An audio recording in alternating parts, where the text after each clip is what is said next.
examina, le pregunta sus síntomas. Vean, ven su historia. Hay un examen auxiliar, no puede concluir así. El libro tiene esa libertad. El libro, la exposición, ¿no? Es temática a veces. ¿Cómo temática? Que yo puedo poner en una diapo síndromes bronquiales como temática, como entrada a una exposición. Pero si estoy en un paciente real con problema bronquial, tengo que saber si es bronquitis, aguda, crónica, bronquitis, complejo, exposición bronquial. O sea, sería absurdo que yo busque un paciente y le pregunte, le examine, le haga un examen auxiliar y concluya mal síndrome bronquial. No puede. Ya han examinado, ya has preguntado, has visto su historia. Dime de esos bronquios que tiene mal. ¿Está ectásico? ¿Está inflamado? ¿Está obstruido? ¿Está pléjico? ¿Está agudo? ¿Está crónico? Pero en una exposición sí tenemos esa libertad. Lo digo porque síndromes intersticiales es un término temático. El órgano es el intersticio. En este caso estoy hablando de intersticio del pulmón. Recuerden que intersticio hay en diferentes partes del cuerpo. Entonces, si yo voy a un paciente, le pregunto, le examino, veo su examen de historia, su tomografía, radiografía, etc., y concluyo síndrome intersticial, está mal, está incompleto. No está bien, está completo. Ustedes tienen que saber que un síndrome a esta altura, ya cambiando semestre, un síndrome, al examinar a un paciente, es el síndrome, dos opciones, denunciado correcto completo. Primera, epónimo, síndrome de Cushing, síndrome de Addison, síndrome de Craven-Horner, o sea, un nombre propio. Y la otra opción, dos palabras, anatomía y fisiopatología. Si ustedes dicen, en serología, este paciente tiene síndrome de condensación, no puede. Es condensación exudativa, condensación productiva, teletásica, retráctil, congestión pulmonar. No basta decir condensación. Habiendo examinado al paciente, habiendo preguntado, ¿me entienden? Pero sí van a escuchar, van a leer síndromes de condensación temáticamente en un libro. Entonces, ubíquense, este es el libro, este es lo real. ¿Ya? Para que sea completo. ¿A qué voy? De que me queda problema esto. Google no lo tiene. No es lo máximo Google tampoco, pero no lo tiene Argente. 2021, no lo tiene. Está en Massey y Varela, el síndrome de condensación retráctil. Términos desusados. Por ética y futuros colegas ustedes, no les voy a insistir en un término que está en desuso, que no lo usan en las historias clínicas de los hospitales grandes de Cusco, ni en Lima tampoco. ¿Qué es lo que más conocen ustedes en las historias, en los libros, en Google? Es enfermedad pulmonar intersticial. Uy, mucha información. ¿Es sinónimo? No es sinónimo. No es sinónimo. Este síndrome nos lleva a plantear enfermedades. Así es el orden. No es sinónimo, ¿ya? Y este síndrome de condensación retráctil, sí, pues está en el sílabus. Nosotros somos los semiólogos. Nosotros, nuestro idioma, nuestro modo, estamos en modo semio, ¿no? Entonces, hago esa aclaración, ¿ya? ¿Cuántas causas? Explícame esto. 300 causas. O sea, decir que tiene un síndrome intersticial pulmonar no es decir mucho. Mayormente es imagenológico. Mayormente se define imagenológicamente. Nos podemos acercar con historia clínica a cuál causa es. Y justamente esta exposición de UpToDate nos va en ese sentido, ¿no? Incluso en UpToDate, que lo tiene la universidad, qué bueno, ¿no? Lo pone como ya sabemos, una enfermedad pulmonar intersticial, ¿ya? Y vamos a hacer una pequeña revisión de enfoque. Tengan presente esto. Más de 300 causas determinan una enfermedad pulmonar intersticial. 300. Ustedes van a ser médicos generales. Entonces siempre se pide el tiempo, ¿no? Ustedes de esas 300 ustedes deben saber 30. ¿No? Por médico general. Si quieren ser neumólogos, sabrán las 300. ¿Ya? El nombre también puede confundir. Porque si uno dice síndrome intersticial, puede incorrectamente suponer de que solo es el intersticio afectado. Totalmente falso. Las enfermedades pulmonares intersticiales afectan en algún grado intersticio, de ahí su nombre, pleura, alveolo, vía aérea, pared torácica, vasos pulmonares. O sea que no es cierto, cuidado, que enfermedad pulmonar intersticial solo afecta el intersticio. No, afecta en algún grado más o menos las otras estructuras anatómicas. ¿No? Eso también es bueno que lo tengan presente. ¿Cómo se clasifica? Vaya, aquí sí hay un lío, ¿no? Porque hay varias formas de clasificar, pero recuerden los macros, ¿no? Los clústeres. Inhalación de compuestos, orgánicos o inorgánicos. Si son orgánicos, estamos hablando de la neumonitis por hipersensibilidad. Antiguamente llamada en los libros de epidemiología alergia explícita. Ya no se usa ese término. Ahora se usa neumonitis por hipersensibilidad. O sea, un agente orgánico. ¿Cómo orgánico? Explicación. Pues una espora de un hongo, los fómites o excretas de las aves, de corral, las aves, las palomas, los pericos, los canarios. ¿Cuántos hay? 300 agentes orgánicos. Imagínate, 300, voy a la película, 300 causas, enfermedad pulmonar intersticial, 300 causas orgánicas de neumonitis por hipersensibilidad. 300, imagínate. ¿Ya? Entonces, eso tiene que ver también con la ocupación, ¿no? Los agricultores, por ejemplo, se exponen en su campo, en su chacra, en su corral, a inhalación de compuestos orgánicos. Y pueden hacer este problema. Agentes inorgánicos. Inorgánicos son los metales. Por ejemplo, los metales pesados, ¿no? Entonces ahí tenemos la pneumoconiosis. O sea, inhalación de compuestos inorgánicos, ¿no? Metales pesados. Estudiados: mercurio, cadmio, plomo, asbesto, arsénico. ¿Ya? Metales pesados, ocupación. ¿De acuerdo? O una enfermedad sistémica, conocida, una enfermedad sistémica. Por ejemplo, lo que han tratado conmigo, hemos visto hace poco nomás, un paciente con lupus, un paciente con artritis reumatoidea, un paciente con esclerosis sistémica progresiva, un paciente con dermatomiositis, colágenopatías, mayormente todos estos pacientes, casi todos mujeres jóvenes, ¿no? Que por la colagenopatía, enfermedad conocida, sistémica. ¿Por qué sistémica? Porque afecta a todo. Afecta el riñón, el pulmón, el corazón, la piel, etc. Puede afectar el pulmón. Entonces, depende cuál es. Puedes decir que la causa es lupus o la causa es artritis reumatoidea. Ya verás. Medicamentos también pueden generar enfermedad pulmonar intersticial, ¿no? Algunos de uso común en las emergencias, como la miodarona, o para las infecciones de la nitrofurantoína, etc. Y las otras son las famosas idiopáticas. ¿Cuándo decimos los médicos que es idiopático? Cuando no se sabe la causa. No, pero no es tan sencillo. No es tan sencillo. ¿Por qué? Porque para decir que es idiopático, obviamente tenías que haber hecho al menos un plan de trabajo mínimo para decir, bueno, he buscado y no es, ¿no? Porque decir también mirando nomás idiopática tampoco, aunque hay criterios. Entonces, fibrosis pulmonar idiopática es porque ya he descartado causa secundaria, fibrosis, ¿no? Hay también criterios mayores y menores, pero ya no puedo entrar ahí porque ya eso ya es medicina interna. Entonces, de las 300, una manera de clasificar es esta. ¿Ya? Muy bien. De enfoque. ¿Qué vamos a ver en la análisis biológica? En este síndrome en este síndrome intersticial, ¿no? Bueno, depende de la edad, ¿no? Hay causas de las 300 que afectan más a jóvenes o adultos jóvenes, ¿no? Por ejemplo, ya mencionaba, las colagenopatías mayormente son de mujeres jóvenes, mayormente. Bien. La sarcoidosis que nosotros tenemos en nuestra ciudad mayormente afecta a población afroamericana, ¿no? Son mujeres jóvenes afroamericanas, ¿no? La clásica presentación, síndrome de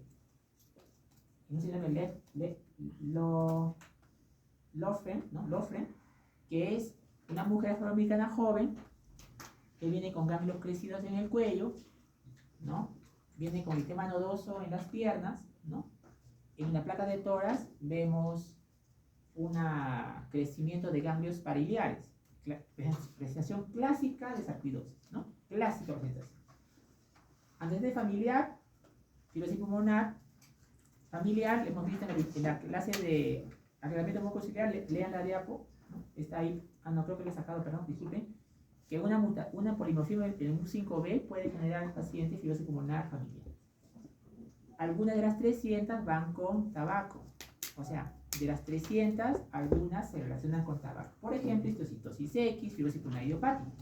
Historia laboral, ya les mencioné. Sospechar neumonitis por hipersensibilidad al inhalar compuestos orgánicos, sobre todo agricultores, ¿sí?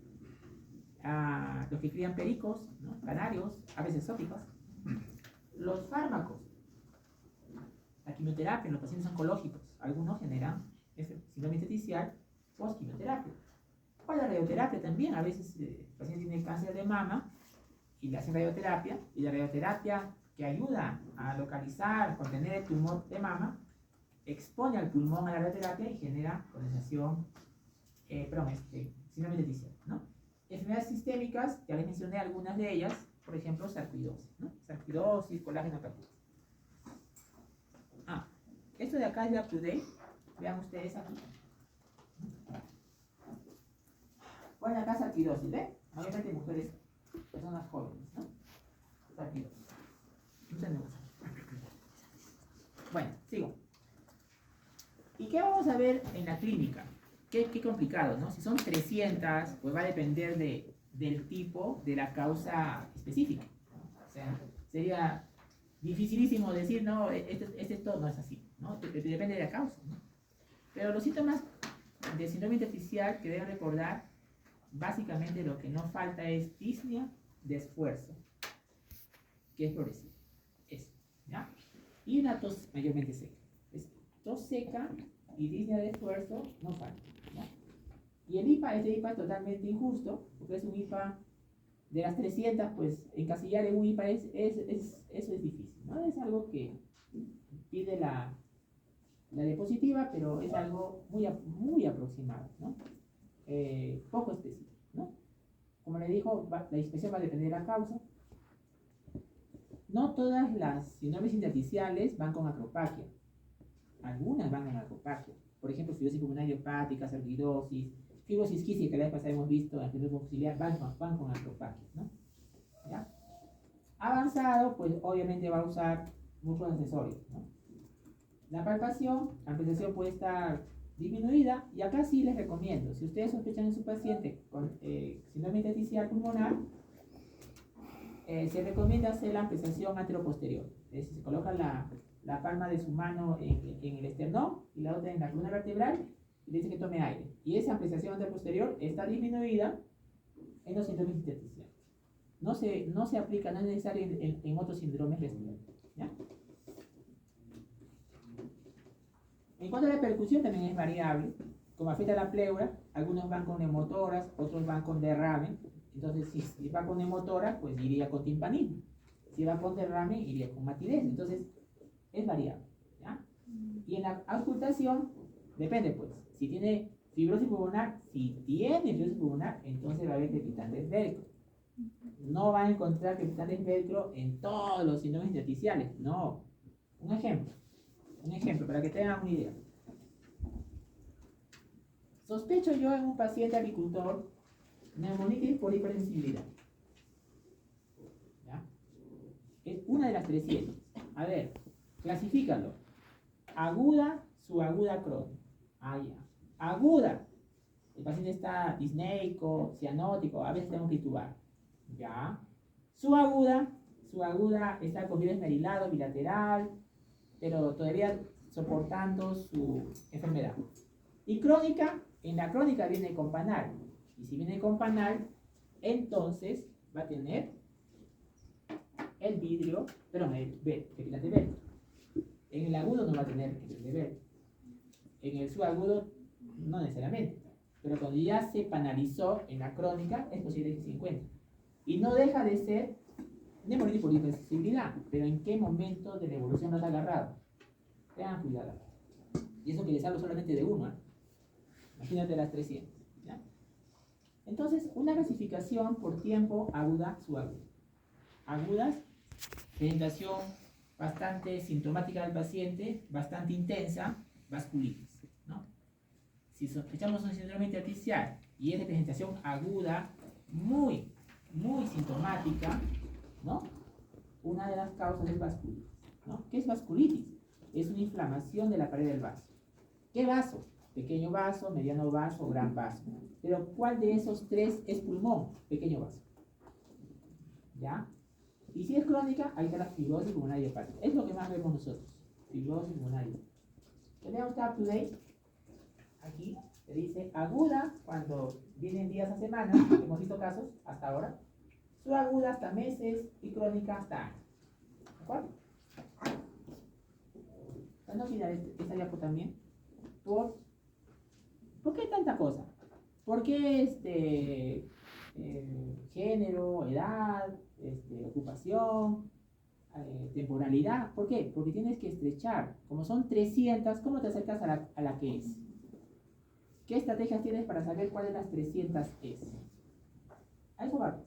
Entonces, en estas causales, tú ya vas viendo, ¿no? ¿Cuál se puede dar? Porque el manejo no es igual. El pronóstico no es igual. Algunas tienen pronóstico muy reservado, otras no tanto. Y acá sí, tienes que echar mano de las manifestaciones extratorácicas. A veces el diagnóstico las sacas por una manifestación extratorácica. Vamos a ver algunos ejemplos. Entonces tienes que, acá con bastante detalle, buscar signos extratorácicos que te puede llevar al diagnóstico de cuál de las 300 es. Por ejemplo, afectación cutánea. Si tiene eritema nodoso en una mujer afroamericana, que ya les mencioné, con ganglios crecidos en el cuello, entre tantas cosas, podría ser sarcoidosis. Si tiene hepatosplenomegalia, ¿por qué estaría crecido esos órganos hemocataléticos? Podría ser por infiltración de proteína amiloide. Sospechas, cuando hay organomegalia, puedes sospechar, entre otras cosas, amiloidosis. O sea, depósito de proteína amiloide por diferentes razones, primarias, secundarias. Si tienes afectación ocular, puedes pensar en colagenopatía, por ejemplo, el lupus. Si tienes afectación musculoesquelética, podrías pensar en una colagenopatía también. Neurológica, colagenopatía. Renal, colagenopatía. Cardíaca, o sea, en otras palabras, piensa también en colagenopatía. Más aún si la persona que estás examinando es una mujer joven. ¿Ya? Esto es de up to date, ¿no? Un poco más a lo mencionado, según el órgano afectado, ¿no? Según el órgano afectado, ¿qué te puede hacer sospechar? Por ejemplo, fenómeno de Raynaud, esclerodermia. Vasculitis cutánea. ¿Cómo sabes si es vasculitis cutánea? Es una púrpura palpable. ¿Cómo es púrpura palpable? O sea, es una extravasación de sangre en la piel que lo puedes palpar. Entonces, hay que sospechar vasculitis.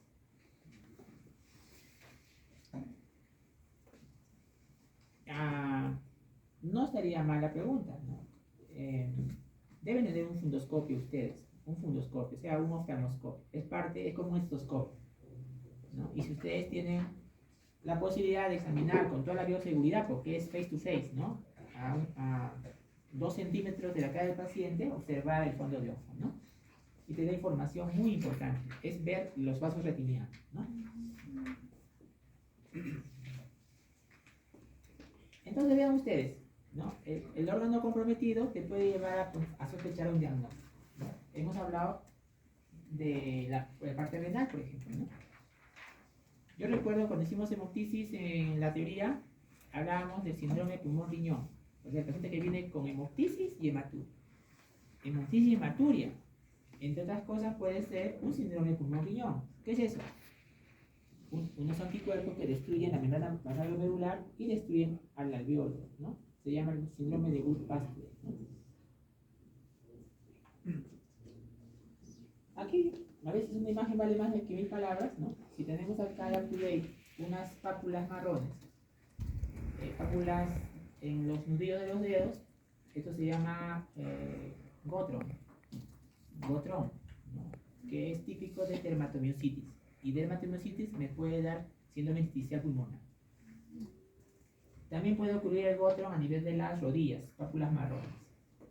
La imagen de heliotropo, que es una mancha violácea en el párpado, bilateral, en una mujer joven. Heliotropo suma a dermatomiositis. ¿Y qué hace la dermatomiositis? Hace síndrome intersticial pulmonar a veces, ¿no? y también la acropaquia que hemos realizado, ¿no? Entonces, si son 300 exámenes auxiliares, van a depender de lo que está sospechando. Pero recuerden, la definición de síndrome intersticial es mayormente imagenológica. ¿Cuáles son los patrones que debemos recordar? Clásicos, 4 patrones. ¿Cuáles son? Intersticial, nodular, cavitario y acinar. Y el que domine te lleva un poco más a qué causa, ¿ya? Mayormente es intersticial, es cierto, ¿no? De ahí lleva su nombre, pero no solamente es intersticial, ¿no? Ya les dije que afecta también otras estructuras anatómicas de todo. Entonces, si el problema está avanzado, en la placa de tórax va a haber corazón peludo. ¿Qué es ese corazón peludo? O sea, que no se ve nítidamente los bordes de mediastino. ¿Y por qué ocurre el corazón peludo? Porque esta inflamación, por ejemplo, la alveolitis crónica recurrente, el alveolo se inflama, se cicatriza y vuelve a inflamarse. Y esa situación hace de que haya retracción. Y esa retracción se ve como peludez en el mediastino, ¿no? No olvidar estos 4 patrones. 1, 2, 3. ¿Ya?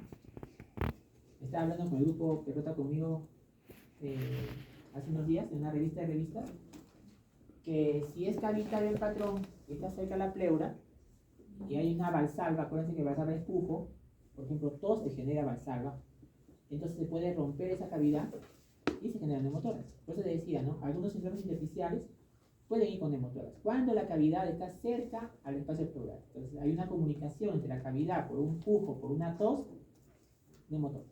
No todos los síndromes intersticiales tienen cavidad. Algunos solamente son intersticiales, otros son nodulares, otros son acinares. Entonces, por acá como que no hay neumotórax, por ese lado. Puede haber otras causas, ¿no? Una infección te puede generar neumotórax, ¿no? Si ves panal, es fibrosis. También recuerden eso. Panal es fibrosis, ¿ya? No olvides este punto, ¿ya? Pero tampoco es varita mágica. A ver, explicación. Otra vez regreso a neumonitis por hipersensibilidad. El agricultor que llega a su chacra, compra una chacra, viene de la ciudad, pulmones limpios, y comienza a exponerse a los cómites de las aves, el polvillo del heno, de las espigas, de los granos, y comienza a inhalar, ¿ya? Si la inhalación es pequeña, poco a poco sus pulmones se van afectando, porque al ingresar ese compuesto orgánico, rápidamente el sistema inmune nuestro se activa y busca localizar, frenar, inflamando. Y si el autor dice, no, esto no es para mí, me voy, no pasa nada, pues regresa otra vez a la ciudad, no pasa nada. Pero si sigue después exponiéndose, entonces va a pasar por esas fases. Aguda, que es muy sintomática, a veces genera mortalidad. Subaguda y luego la crónica. Y en este proceso, no es varita mágica. ¿A qué voy? De pulmón sano, miren, de pulmón sano, textura, parénquima, tomográficamente, realmente sano el pulmón, hasta panal, no es varita mágica. O sea, yo agarro la varita, ¿no? Exposición, ¿no? Varita mágica, ¿no? Y es panal, no es así. Es un proceso, es un continuo. Entonces, cuando tú ves panal, ya pasó tiempo. Antes de panal hay un patrón intersticial. Entonces, no olvidar esto. Un patrón intersticial no es igual a fibrosis. Entonces tienen que saber reconocer, en ese momento, no es la clase, qué patrón intersticial, por las características adyacentes o el conjunto, está yendo o es sospecha de que está yendo a fibrosis con panal. No todas llegan a panal. Cuidado, ¿ya? Porque a veces viene el paciente muy preocupado, triste, dice, doctor, tengo fibrosis pulmonar, veo su placa de tórax y no tiene panal. Tiene patrón intersticial, pero cuando un médico dice que este patrón intersticial es posible que esté yendo a una fibrosis con panal, eso, la clase no es la clase para decirles eso, pero es un conjunto. No todo patrón intersticial es igual a fibrosis. Al revés, si no encuentro panal y tiene patrón intersticial, yo no puedo decir que no tiene fibrosis. Pero si tiene panal, es fibrosis avanzada. Pero si no tiene panal, pero tiene patrón intersticial y otras cosas más, podría ser una fibrosis en proceso. Apanal. Eso también quisiera que tenga claro. Entre la radiografía y tomografía, la tomografía tiene más sensibilidad. Se ve claramente ahí la afectación, ¿no? O sea, los 4 patrones, ¿no? La radiografía no la supera a la tomografía es superior, ¿ya? También, si el paciente es disneico, te satura, tiene acropaquia, le pides un análisis de gases arterial y vas a encontrar hipoxemia. La hipoxemia puede ir con o sin hipercapnia. Ya les dije en la primera clase que 20 veces es más soluble el PCO2 que el oxígeno. ¿Y eso para qué sirve? Que si el paciente tiene una injuria pulmonar crónica, lo que menos se va a afectar es el oxígeno. O sea, va a bajar la presión de oxígeno. Pero si sigue de injuria, pasa el tiempo, pasan los años, ya esa membrana capilar ya se engrosó, entonces ya va a empezar a tener CO2. Entonces recuerden, en este caso, en este contexto, primero el oxígeno, la presión de oxígeno se altera primero, y luego con los años de exposición de injuria, ya comienza a tener CO2, en este contexto. La prueba de función pulmonar, ¿qué dice la espirometría? Restricción. Recuerden, espirometría, mayormente 2 opciones, o es obstructivo o restrictivo. Síndromes intersticiales van más con restricción. Restricción, ¿ya? Disminución de capacidad y volumen. El test de difusión de monóxido de carbono es importante. ¿Qué te mide eso? En la difusión de los gases. Y en el caso de síndrome intersticial está disminuido. ¿En todo está disminuido? No. ¿En quiénes no está disminuido? En los síndromes de hemorragia interalveolar. Ahí está aumentado. O la hemoglobina, ¿no? Aumentada en hemoglobina. ¿Ya? En general, el test de difusión de monóxido de carbono en los síndromes intersticiales está disminuido, excepto en los síndromes de hemorragia interalveolar, que por la hemoglobina está aumentado. Bueno, esto vemos también, ¿no? Reticulares, ¿ya? Entonces, también va a depender de la intensidad, ¿no? Acá se ve claramente este patrón en el contexto, ¿no? Estas propiedades reticulares, sí, ¿no? Es llamativo de que esto tiene un proceso de fibrosis. ¿Ya? Bien, lo voy a dejar ahí. Quisiera terminar el grupo último que ponga.